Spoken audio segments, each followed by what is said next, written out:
네, 목사님 안녕하세요. 안녕하세요. 예. 목사님, 2년간의 한교연 대표이사 임기를 마치시는 소감을 부탁드립니다. 한마디로 소감은 시원섭섭합니다. 그런데 시원섭섭하다는 말은 그동안 여러 가지를 보면서 좀 신경을 그 대표가 되니 더 쓰게 되고 또 섭섭하다고 하는 이 얘기는 그 여러 가지를 대처할 수 있는 그 포지션이 지금 없어지잖아요. 없어지니까 그냥 마음에 표현하지 못하는 그런 안타까움이 있는 것 같아요, 앞으로. 그런데 또 한 가지 생각에는 지금까지 경험에 의하면 하나님은 종을 쉬게 하는 법이 없더라고요. 놀리지 않았어요. 저 42년 목회하면서 이게 끝나면 또 다음에 일을 시키고 뭐 계속해서 시켰으니까 이번에 대표가 끝나면 또 하나님이 뭐를 맡기시려나 하는 궁금증이 지금 또 하나 생겨났습니다. 그래서 저는 기대를 하고 또 새로운 각오를 가지고 그동안 하지 못했던 것들을 돌아보면서 지금 하루하루 이제 총회 때까지 기다리고 있습니다.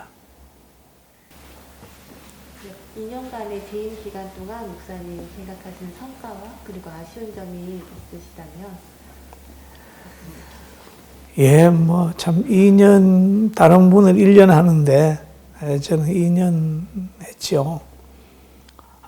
그런데 참 열심히 나름대로 했습니다.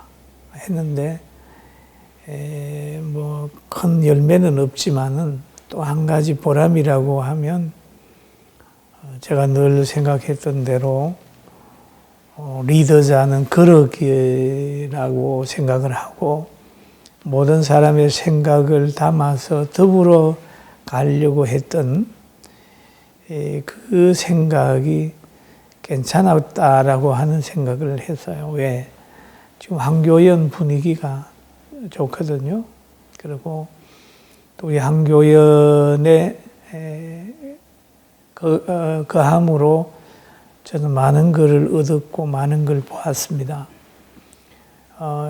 신년 하례는 서울역에 있는 노숙자 식사하는 곳에 가서 신년 하례를 하면서 같이 떡국을 먹으면서 또 올 한 해를 시작을 했고 또 백사마을에 가서 또 연탄을 배달을 하면서 또 일반 목회자들이 겪지 못했던 새로운 것을 많이 느꼈어요.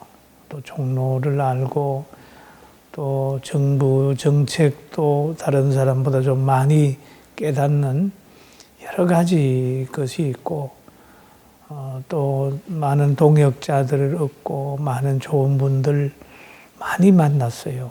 그래서 하나님께서 그곳에 보내가지고 여러 가지 그릇을 크게 했다라고 하는 생각에 감사하고 또 부족한 게 있었다면 더 하나 되지 못한 부분들 좀 있다 이렇게 생각을 하고 뭐 그렇습니다.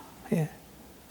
지금 현재 상황, 코로나19로 인해서 지금은 혼란이 계속되고 있는데 이 문제에 대해서 한국교회와 사회에 전하시고 싶은 말씀이 있으신지요? 지금 코로나 문제는 뭐 교회 문제만 아니라 우리나라 전체 또 세계 모든 사람들이 함께 이것 때문에 고민하고 고생하고 있잖아요. 그런데 이 코로나 사건이 있은 후에 우리 교회나 크리스찬들은 더 고통스러운 것이 있습니다. 그 뭐냐 하면 공권력이나 정부로부터 차별받고 있다라고 하는 그런 피해의식이 있어요. 예를 들면은 지금 코로나 2.5단계가 뭐 되면은 예배를 못 드린다, 대면 예배 금지, 뭐 이렇게 얘기를 하는데, 지금 우리가 백화점이나 또는 관공서나 이런 곳은 이런 상황 속에서라도 잘 가고 있거든요.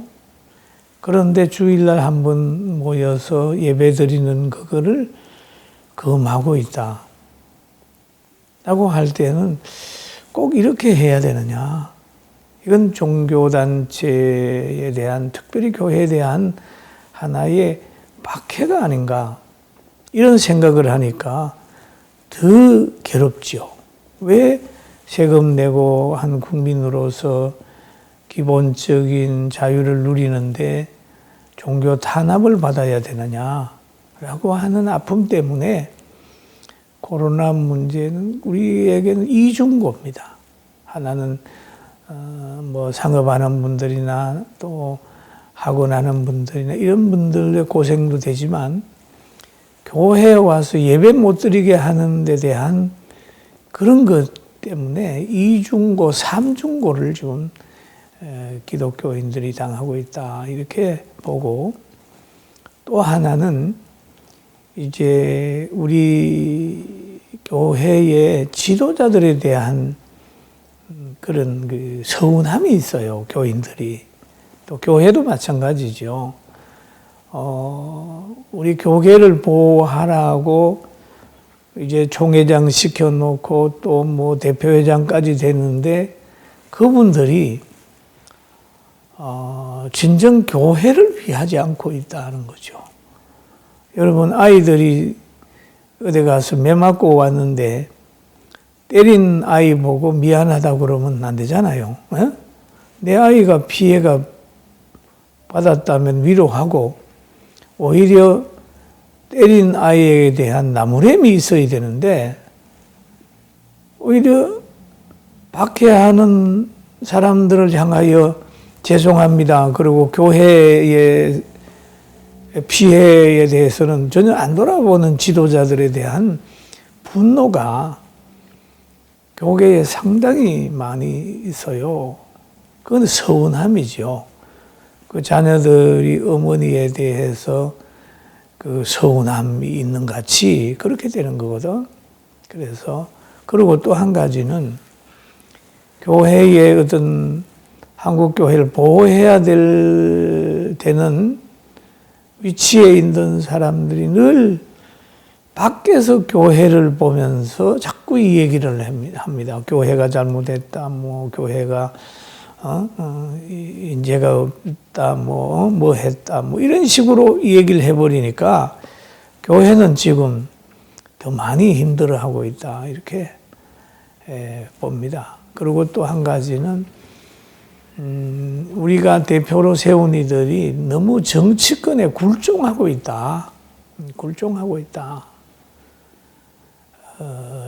우리를 대변해서 항의도 하고 또 지켜줘야 되는데, 오히려 너무 굴종하다가 보니까 그 성도들이 자존심이 많이 상해 있다, 이렇게 지금 보는 거죠. 그리고 뭐 예배 인원을 늘려달라, 뭐 예배 뭐 해달라, 그거 얘기할 필요 없잖아요. 교회는 교회로서 예배를 전체 한국교회가 드리고, 그 다음에 그 종교의 자유를 누리면 되는데, 그 종교의 자유까지라도 구걸하는 그런 연약함을 보이는 지도자들에 대한 분노가 우리 생각 이상으로 성도들에게 좀 많이 있죠. 그걸 보면 좀 안타깝습니다. 이렇게 한국교회를 향한 세속의 박해가 계속되는데, 이걸 어떻게 극복하면 좋을까요? 뭐 극복하는 건 뭐 단순하지요. 교회는 교회 일 하고 정부는 정부 일 하게 하는 겁니다. 저는 그 유기철 목사님에 대한 그 논문집을 읽다가 하나 얻은 단어가 하나 생각이 나요. 주 목사님이 주일 낮에 설교를 하러 교회에 나왔는데 일본의 순사지요. 지금 말하면 경찰인데 주목사 오늘 설교하지 마라. 왜냐하면 주목사님 설교는 늘 일사가고거든. 신사참배는 우상이다. 할 수 없다. 이렇게 한단 말이에요. 그러니까 그 설교를 들으면은 사람들이 신앙이 올라가고 그런다고요. 그래서 그러니까 주 목사님은 이런 대답을 했어요. 나는 하나님으로부터 설교하라는 명령을 받은 목사다. 주의 종이다. 그러니까 나는 당신의 명령을 따를 수 없고 하나님의 명령을 따라서 나는 설교한다. 라고 얘기를 했어요. 그럴 때 그 일본 순사가 하는 말이 그러면 나는 체포하겠소. 라고 얘기를 하니까 나는 설교하는 게 내 사명이고 당신은 체포하는 게 사명이라면 내가 설교하고 하는 건 내 사명이고 체포하는 건 네 사명이니까 알아서 하세요. 해가지고 설교한 후에 그 체포됐다라는 그런 글이 있어요. 그런 것처럼 교회는 하나님의 음성을 듣고 예배를 드리는 거예요. 그래 뭐 벌금 낸다, 뭐 한다. 그건 그 나라가 그렇게 하면 그렇게 받아야 되죠. 너무 두려워하다가 보니까 자꾸 눈치 보는 거죠. 뭐 우리 다른 사람만 그런 게 아니라 우리 교회도 예외는 아니에요. 우리 성도들 보면은 많이 조심하고 뭐 어떤 사람은 겁내는 사람도 있어요. 코로나보다도 더 겁내는 거는 보니까 정부에 벌금 내는 것에 대한 관심 더 두려워하는 사람들도 있더라고요. 만약에 우리가 이렇게 세상을 두려워하면 순교자는 안 나오잖아요. 피하면 안 나오죠. 그렇다면 교회가 어떻게 세워지겠어요? 우리 성경의 구약 성경에도 보면은 신앙생활을 하고 뭔가 변화가 올 때는 꼭 박해가 따라왔거든. 이 느부갓네살 왕이 그 무릎을 꿇게 될 때에 박해는 사드락과 메삭과 아벳노고가 풀무불에 들어와서 살아나왔을 때 왕이 하나님의 능력을 고백을 하는 거죠. 또 다니엘이 사자굴에 들어갔다가 살아나왔을 때 다니엘의 정적들이 다시 사자굴에 들어가고 왕이 하나님을 높이잖아요. 그럼 이런 희생적인 그런 것이 없으면 박해자들을 이길 수 있는 힘이 없단 말이에요. 그러니까 이제 우리 교회도 나라를 사랑하면 신앙을 지켜라. 원수를 이기려면 신앙을 지키고 생명을 내놓을 각오를 해야 된다. 이게 우리 성경이 우리에게 가르쳐주는 진리예요, 진리. 그리고 세상의 권력은 언제든지 피를 흘리면서 권력을 잡아요. 공산주의자들 보세요. 베트남을 보면 항상 많은 사람들을 죽이면서 권력을 잡았어요. 그런데 기독교를 보면은 피를 흘리면서 지켜냈어요. 예수님도 뭐 부활하고 스데반도 그렇고. 그런데 너무 고난을 두려워하다가 보니까 이렇게 1000만이나 되는 성도들이 너무 무기력해요. 오늘날 목사님들도 그렇고 뭐 저를 위시해서 모두가 그래요. 근데 이런 것들을 극복하는 길은 한국교회, 육망교회 모두가 다 하나님의 음성을 들으며 한 마음으로 심령의 매임을 받아가는 것이 나라도 살리고 교회도 살리고 자유도 지켜내고 모든 사람을 보호할 수 있어요.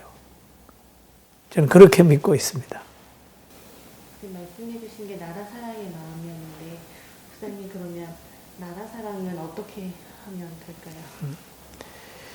그러니까 이제 나라 사랑하는 방법이 뭐 여러 가지가 있죠. 전쟁도 하는 방법이 있어요. 그러니까 성경은 우리에게 이런 얘기를 하죠. 영적 전쟁이라고 그러잖아요. 공중의 권세 잡은 악의 세력을 제압하려고 하면 하나님의 말씀에 전신갑주를 입어라 그렇게 얘기를 하잖아요. 그러면 이 악의 세력, 공중 권세 잡은 악의 세력이 있는데 이 악의 세력이 코로나도 가지고 오고 악한 사람도 가지고 오고 모든 걸 동원해서 사람을 괴롭히는 거예요. 악의 세력이. 그런데 이 악의 세력을 먼저 물리쳐야 되는데 이 악의 세력은 영계의 싸움이기 때문에 바로 기도로 예수 그리스도의 능력으로 물리쳐야 되는 거죠. 이게 우리 크리스찬들이 보는 전쟁의 제1단계거든, 1단계.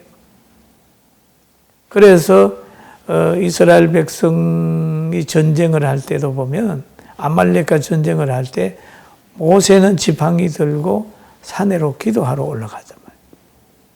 그리고 여호수아는 모세의 말을 들고 칼을 들고 전쟁하는 장소로 갔단 말이에요.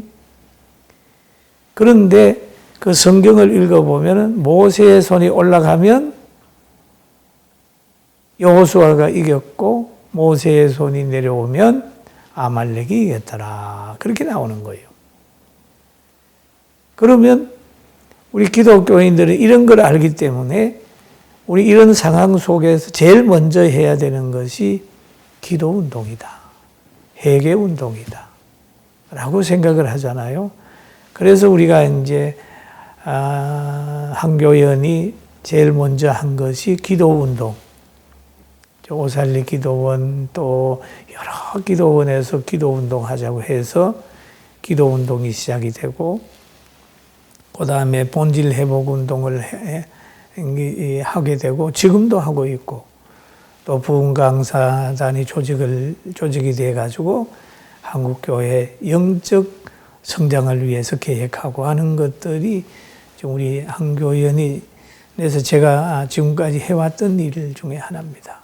그래서 나라를 일으키려면 결국 신앙을 하나님과의 관계 회복하고 교회 본질을 회복하고 교회가 잘 돼야 나라가 잘 돼요. 왜냐하면 하나님은 이 국가의 흥망성쇠를 다 좌우하시는 분이기 때문에 우리가 교회가 하나님 잘 섬기고 타락하지 않으면 하나님이 그 교회가 있는 곳 보호한단 말이에요.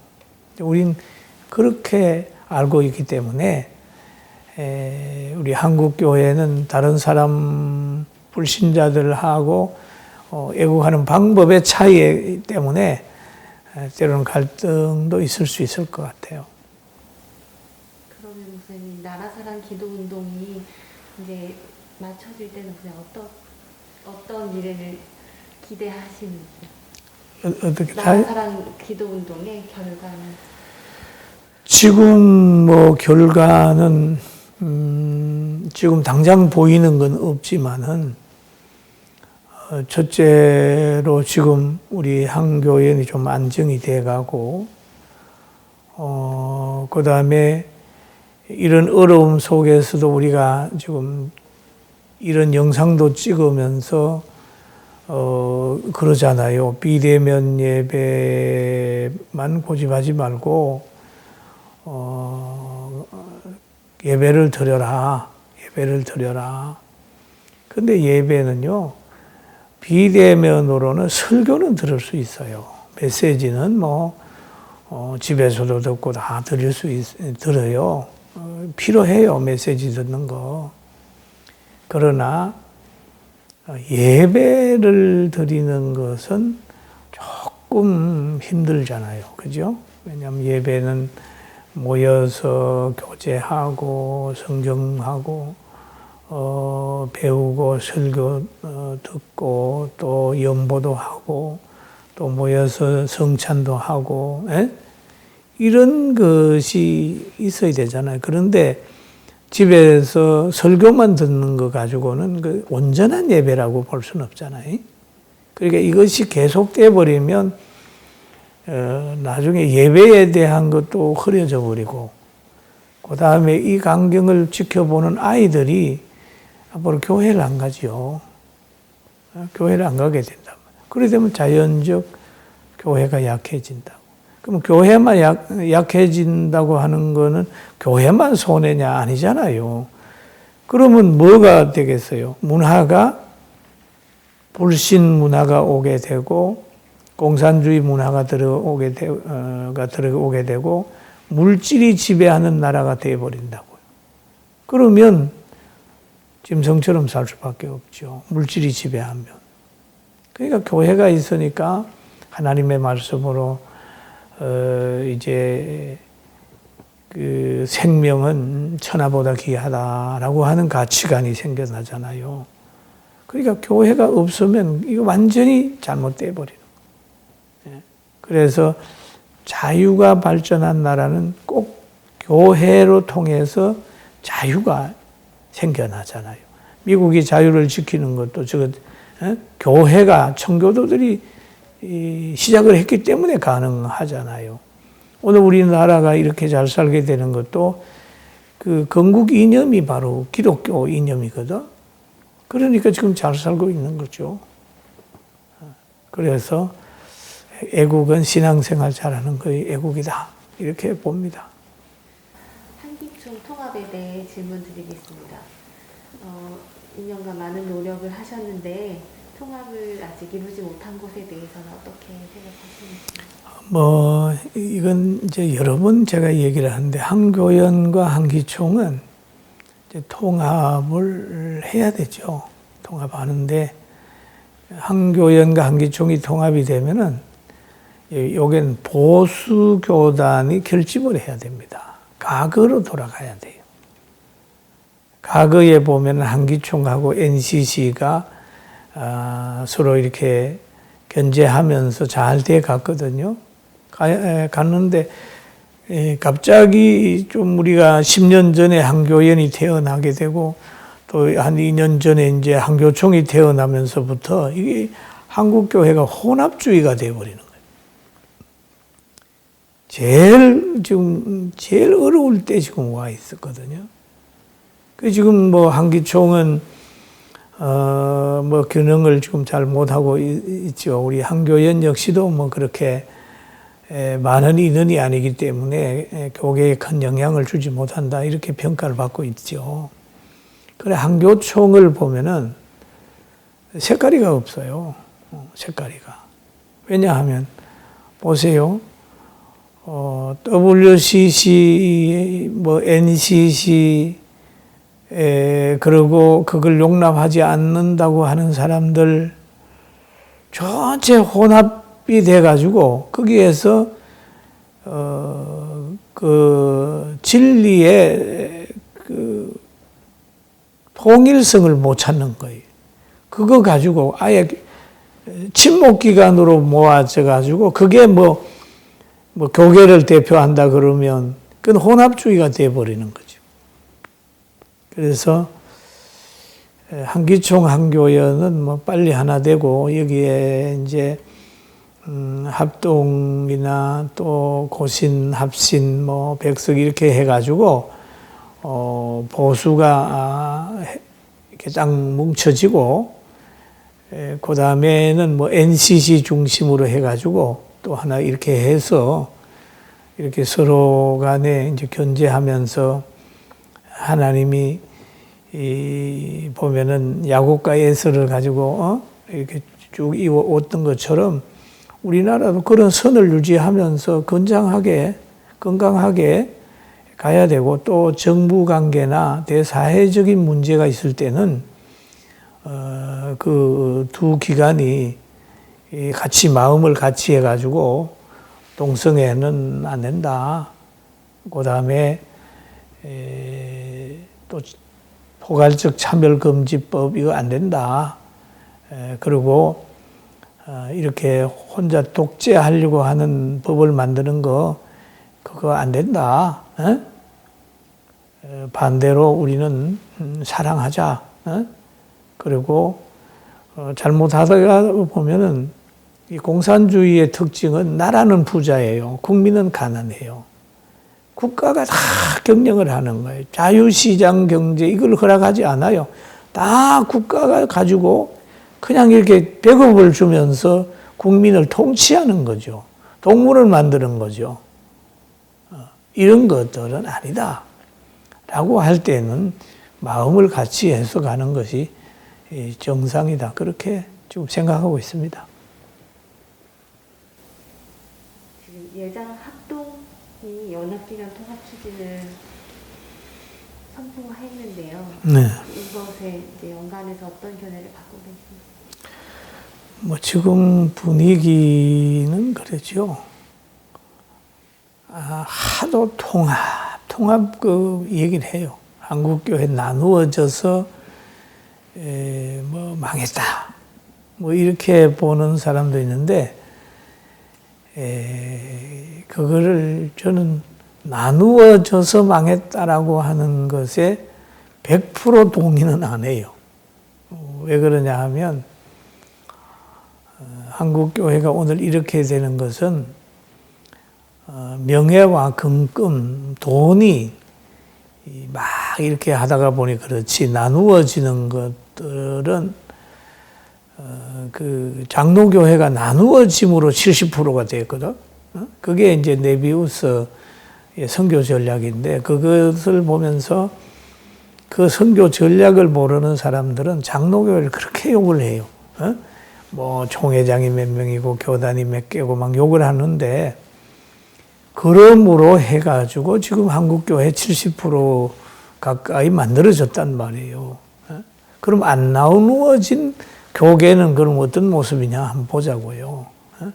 안 나눠졌는데 결국 장로교회 노예만도 못한 교단이 얼마든지 있단 말이에요. 그러니까 이제 하나로 기둥을 집을 짓는데 기둥을 하나로 세우는 것보다는 자기의 그 정체성을 가지고 기둥을 몇 개를 세워서 집을 짓고 대사회적인 것을 할 때는 먼저는 연합부터 하자. 통합 전에 연합을 하자. 화합을 하고 연합을 하자. 그리고 나중에는 뭐 통합을 하는 것이 되는지 연합과 화합이 어느 차원에서 그냥 어떤 등 떠밀리는 식으로 통합을 하다가 보면 그건 오히려 혼합주의가 되어버려가지고 교회 색깔이 완전히 없어져 버린 수밖에 없어요. 그렇게 하고 이제 합동측이 뭐 통합을 한다라고 얘기를 했는데 통합을 반대하는 사람은 별로 없을 거예요. 만약에 저라도 오늘 통합을 반대합니다 그러면 당장 뭐 난리 납니다. 야, 지금 분리주의라고 자라고 얘기를 할 수 있지만 제가 그 교단이 뭐 하나 되는 운동을 한다고 하는 것은 그 물에 빠진 사람이 무채 나와 가지고 건져야 되지 사람을 건져야 되지 물 속에서 물에 빠진 사람을 건지려고 그러다 보면 같이 죽어요. 그런 것처럼 일단 합동도 자기들의 지금 가고 있는 정체성에 대한 걸 한번 확인했으면 좋겠다. 그렇게 부탁을 드리고 싶어요. 왜냐하면 원래 합동과 통합이 갈라지게 되는 것은 제가 기억이 되기를 1959년인가요? 그때 이제 WCC를 이제 용납을 하게 되니까 용납하는 사람과 그렇지 않은 사람들의 갈라졌어요. 그런데 지금 그러면서 보수를 지켜왔던 곳이 바로 합동 측입니다. 그래서 교계에서는 장자교단이라고 그러거든. 그런데 지금 만약 그런 사상을, 그때의 사상을 버렸는가? 지금도 그 보수의 그 가치관을, 그 노선을 가지고 있는가? 아니면 그걸 다 버리고 이제는 뭐 전체 같이 가기를 원하는가? 이걸 한번 묻고 싶고, 또 그 통합한다고 하는 것들이 교단 전체 분위기인가 아니면 몇몇 사람들의 지도자들의 얘기인가, 그것도 좀 확인해야 될 것 같고요. 그러나 대사회적인 것만 보면 통합을 해야 돼요. 그러나 교회는 보수, 진보, 성경을 보는 관점의 차이가 있기 때문에 그 관점의 차이를 유지하면서 대사회적인 문제를 같이 해결하는 것이 먼저가 아닌가라고 하는 생각을 하고, 또 그 정도 통합에 대한 열정을 가진 것은 뭐 환영할 만한 일이다. 그러나 우리가 통일에 대한 것도 우리가 이 얘기를 한다면 적화 통일이냐 자유 통일이냐라고 묻듯이 이것을 통합하는데 어떤 관점에서 어떤 방법의 통합이냐라고 하는 것도 한번 생각해 보고, 통합을 하려면 왜 통합을 해야 되는지, 어떤 방법으로 해야 되는지, 또 한국교회 신앙 노선을 어떻게 해야 되는지, 여러 가지 교수들이나 원로들이나 또 역사하는 사람들이나 성경 연구하는 사람들이나 또 목회자들 다 좀 같이 기도하면서 해야 되지 않겠느냐 하는 생각을 가집니다. 예. 또 한 가지는 통합에 앞서서 지금 소외된 사람을 먼저 돌아봐야 됩니다. 뭐 큰 교단끼리 모이자, 뭉치자, 그거보다는 지금 사실 작은 교회에서 또 어려움당하는 분들 있고, 또 나름대로 애국한다고 또 이 얘기를 하다가 지금 감옥에 가 있는 사람도 있고, 또 교회가 또 열심히 하다가 또 교회가 뭐 정부에 찍혀가지고 지금 어려움당하는 거 있는데, 이런 데 대해서는 전혀 관심이 없으면서 그냥 모이자, 뭐 하자 이러면 안 되죠. 왜냐하면 항상 세상에서는 약자에 대한 관심이 있다고 하면서 왜 교계는 교계 약자에 대해서 관심이 없는지, 이것도 한번 생각을 해보고요. 또 한 가지는 지금 북한에 7명인가 지금 선교사들이 잡혀 있잖아요. 지금 미국은 그런 사람들이 있으면 데려가는데 우리나라는 좀 인권 얘기하면서 그거 안 데려오잖아요. 그 다음에 예배드리다가 지금 신앙 지키려고 하다가 범법자가 돼서 어려움당하는 사람들, 이 사람들에 대해서도 우리 교단들이 관심을 가져야 돼요. 그냥 뭐 앞에서 큰 교회나 뭐 큰 교단끼리 모여가지고 앞으로 정치하는 사람하고 왔다 갔다 하는 게 그게 중요한 게 아니라 그 예수님의 마음을 알아서 가난한 자, 병든 사람들, 또 자기를 찾는 사람들에게 만나주고 찾아가고 병 고쳐주고 하는 그런 그 하나님의 마음을 가지고 하나 되기를 원한다면 뭐 아주 대단히 그 좋은 일이죠. 좀 그렇게 안 보이니까 좀 보는 사람이 좀 시들이하게 보는 부분도 없지 않아 있습니다. 목사님, 내일이면 총회인데 차기 대표회장과 한교연에 당부해 주시고 싶으신 말씀이 있으시다면? 뭐 이제 제가 총회장 대표를 끝내면서 저를 이어서 제 10대로 맞는 우리 대표회장에게 할 말은 그겁니다.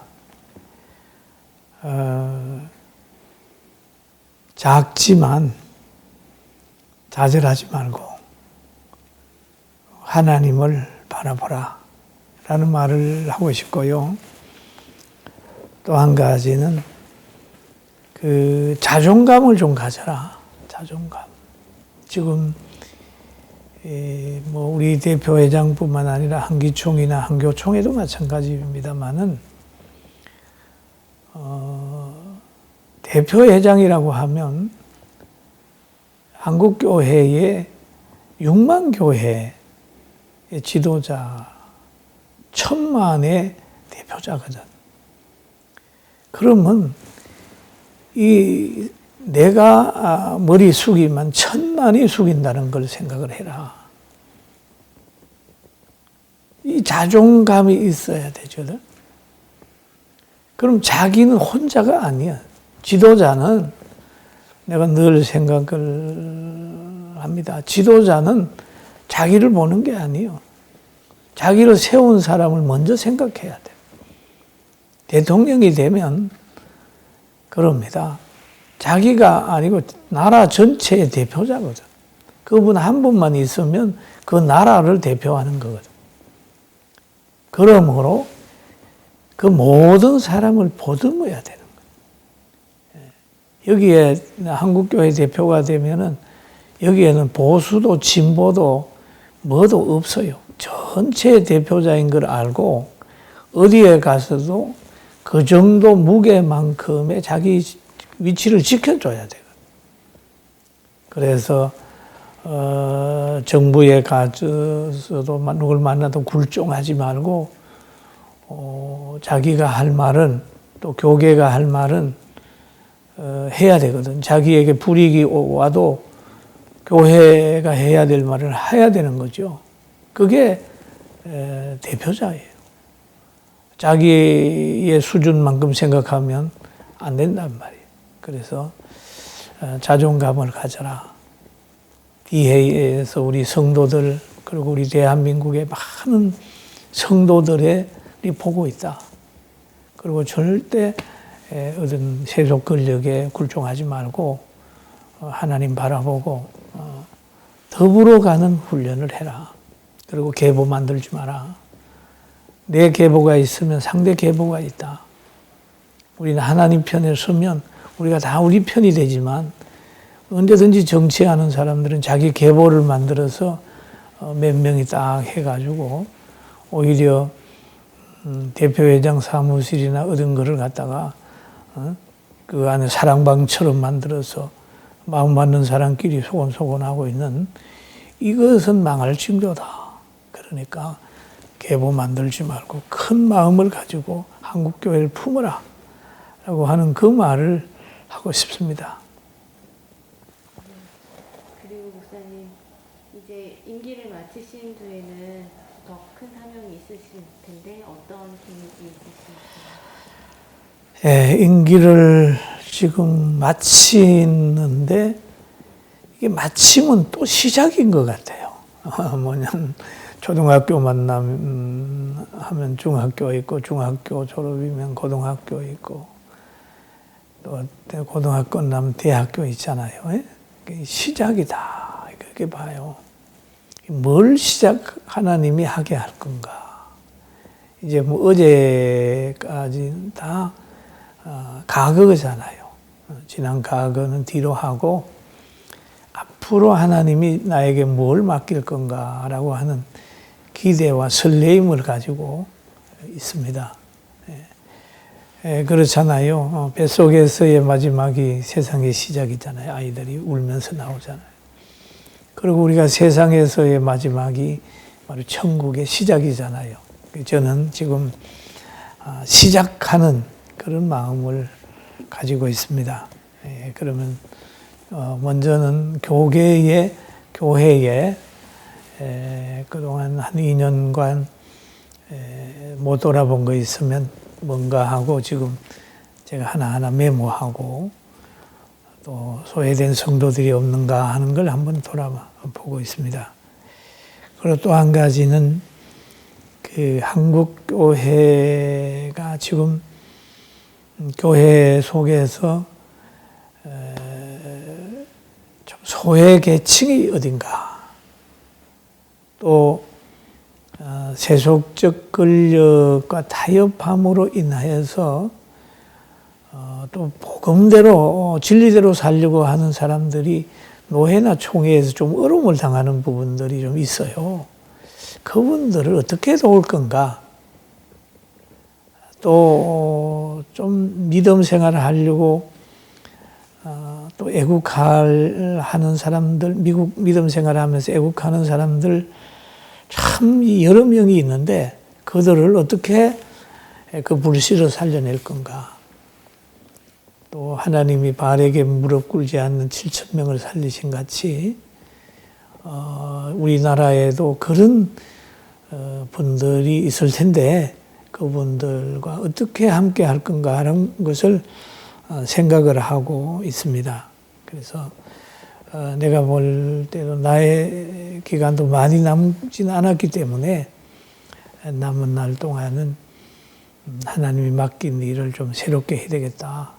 한국교회뿐만 아니라 복지 쪽에도 제가 성민원을 지금 하고 있잖아요. 그러니까 성민원에서도 어떻게 해야 될까 하는 걸 생각을 하고 있습니다.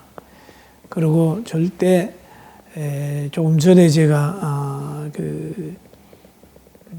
지도자들에게 얘기 못한 게 있는데 그건 뭐냐 하면 타협하지 마라. 절대 타협하지 마라. 타협자라면 절대로 진리 지킬 수가 없다. 우리가 예를 들어보면 그 예수님 당시에 가장 복 있는 사람이 있었다면 12명이에요.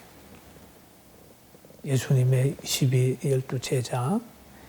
그런데 그 가운데 가룟 유다라는 사람이 있습니다. 있는데 이 가룟 유다는 제가 이렇게 성경을 보면서 참 인간관계를 잘하는 사람 중에 하나다. 이렇게 보여져요. 그리고 또 계산도 빠르고